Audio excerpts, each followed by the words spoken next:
Dear students, I'm Dr. Anita Ghosh, Head of the Department of English, Addis College.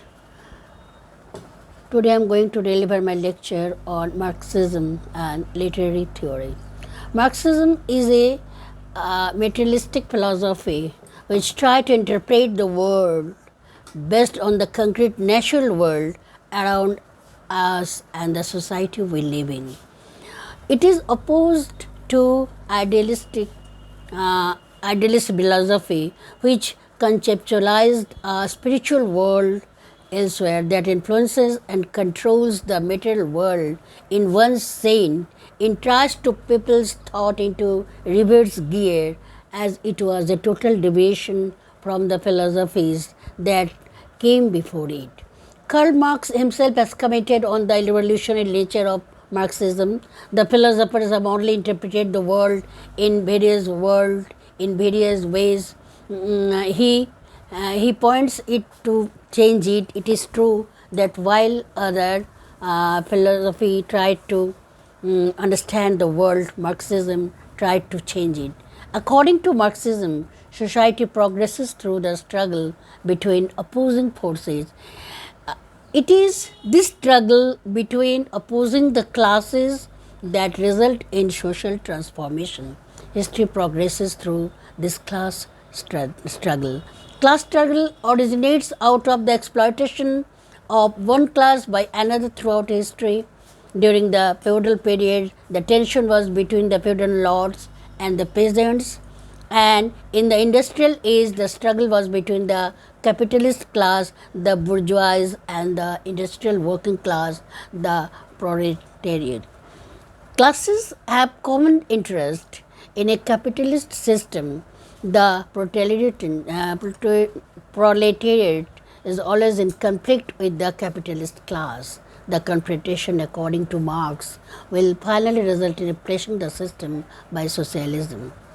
Another important concept used by Marx was the dialectic, which was originally developed by the 18th century German philosopher Hegel. Hegel was an idealistic philosopher who used this term to refer to the progress of emergence of new ideas through the confrontation of opposing ideas. He believed that the world is governed by thought and material existence and the depression of the material spiritual essence. But Marx used the same concept to interpret the progress of the material world. According to him, Hegel put the world upside down by giving primacy to ideas, where Marx's attempt was to reverse it. So, Marx's dialectic is known as dialectical materialism. Marx argued that all mental ideological symptoms are products of real social and economic existence. For example, the legal system reflects the interest of the dominant class in particular historical periods rather than the manifestation of divine reason.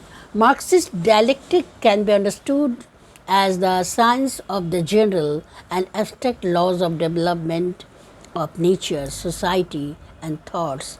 It considers the universe as an integral whole in which things are independent rather than a mixture of things isolated from each other. All things contain within themselves internal dialectical contradictions, which are the primary cause of motion, change, and development in the world. Dialectical materialism was an effective tool in the hands of Marxists in revealing the secrets behind the social process and their future course of development.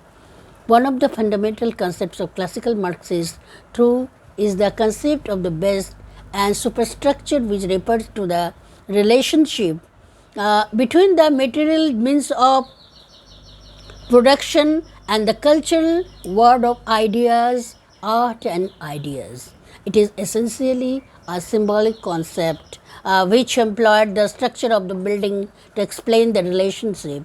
The foundation of the base stands for the socio-economic relations that the mode of production and superstructure stands for act, law, politics, religion, and above all, the ideology. Broadly speaking, it refers to the idea that culture is governed by historical conditions and the relations of dominance and subordinate relevant in particular society. Morality, religion, art, and philosophy are seen as echoes of real life processes. In Marx's own words, there are phantoms formed in the brains of men. From this point of view, all cultural products are directly related to the economic base in a given society. Take the case of the novels of Mulk Raj Anand, which address the life of a untouchables, coolies, and ordinary workers struggling for their rights and self-esteem. It is true that they can be traced back to the class conflict relevant to the Indian society. M.T. Vasudevan Nair, a noted Malayalam novelist, wrote about the breaking of the feudal in Kerala, but in the final analysis, his stories reveal the filtering the bourgeois modernity in Kerala society, how it enters into a conflictual and relationship with the values of feudalism. These traces of this connection can be identified as in various forms of cultural production. Now, socialist realism. What is socialist realism? Socialist realism took shape as the aesthetic principle of the new communist society. It was mainly reformed by the 19th century aesthetic and revolutionary politics. Reynold Williams identifies three principles as the founding principles of socialist realism: their patriotism or commitment to the working class cause of the party, Norudust of popularity of classovist or writer's commitment to the class interest. The idea of partinost is based on Vladimir Lenin's essay Party Organization and Party Literature 1905, which reiterates the commitment of the writer to the aim of the party to liberate the working class from the exploitation. Narodost refers to the popular simplicity of the work of art. Marx in Paris manuscripts refers to the alienation that originates out of the separation of the mental and the manual in the capitalist society. Now, earlier under feudalism, the works engaged in cottage industries produced various items on their own, all activities related to the production happening at the same place under supervision of the same people. But under capitalism, the workers lost control over their products. They are engaged in the production of various parts and were alienated from their own work. So only folk art survived as people's art. The concept narrowed nost reintegrates the quality of popular art, which is accessible to the masses and wanted to restore their lost wholeness of being. Now, it is not related to the explicit elegance of the writer to a particular class, but the writer's inherent ability to portray the social transformation. For example, Balzac, a supporter of Bourbon's dynasty, provides a penetrating account of the French society than all the historians. Though Tolstoy, the Russian novelist, was an aristocrat by birth and had no appreciation to the revolutionary involvements in Russia, Lenin called Tolstoy the mirror of Russian Revolution, as he was successfully in revealing the transformation in Russian society that led to the revolution through the novels. Lenin's position regarding art and literature was harder than that of Marx, and he argued that literature must become an instrument of the party. In the 1934 Congress of Soviet Writers Socialist Realism was accepted as the official aesthetic principles of Soviet Union. It was accepted as dogma by communists all over the world. Thus, with the declaration of official literary policy by Soviet Union, the Moscow line was popularized and got international acceptance among communists. As a result, a direct cause-effect relationship between literature and economics was assumed. And with all writers seen as trapped within the intellectual limit of their class position. One of the examples of the rigid Marxist literary criticism is Illusion and Reality by Christopher Caldwell, however establishing a one-to-one relationship between base and superstructure as some vulgar Marxist may attempt is opposed by the Marxist critic Terry Eagleton. According to him, each element of society's superstructure, art, law, politics, and religion has its tempo of development. It is own internal revolution which is not reducible to a mere expression of the class struggle of the state of the economy. Yet classical Marxist according to him, each element of the society's superstructure, art, law, politics, and religion, at its own tempo of development, its own internal evolution, which is not reducible to mere depression of the class struggle or the state of the economy. Yet classical Marxists claim that in the last analysis, the superstructure is determined by that mode of production. The Hungarian Marxist critic George Lukács represents this type of political orthodoxy. Lukács considered the 19th century realist fiction as a model, or believed that a realist work must reveal the underlying pattern of contradictions in a social order. His debate with Bertolt Brecht on the whole questions of realism and expressionism discussed in detail in importance of form and the concept of form in Marxist criticism. The debate was handed over to the formalists who developed new directions in the development of Marxist criticism. Now, the developments in Marxist aesthetics. Marxist criticism flourished outside the official line in various European countries. Russian formalism emerged as a new perspective informed by Marxism. In the 1920s, it was disbanded by the Communist Party as it did not conform to the official theoretical perspective of the party. The prominent members of the group were Viktor Skablovsky, Boris Tomaskovsky, and the Boris Eichenbaum, who published their ideas originally in Russian formalist criticism.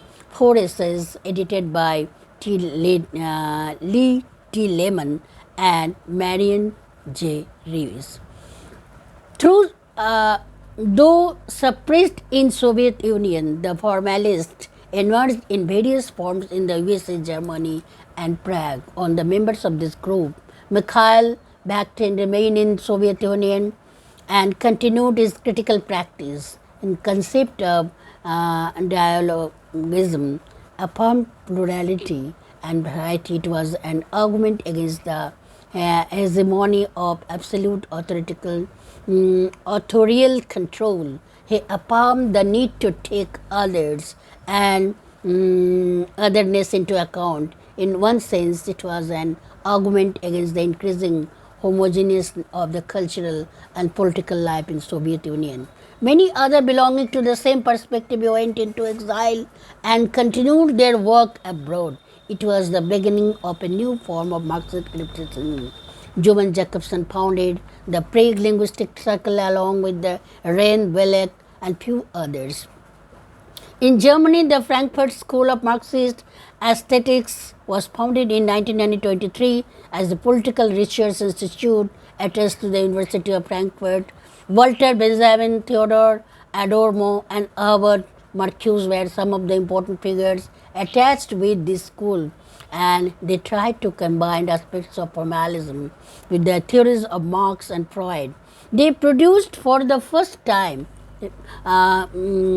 studies on mud culture and communication and their role in social reproduction and domination. The Frankfurt School also generated one of the first models of a critical cultural studies and that analyzes the process of the cultural production and political economy, the politics of cultural text and audience reception and use of cultural artifacts.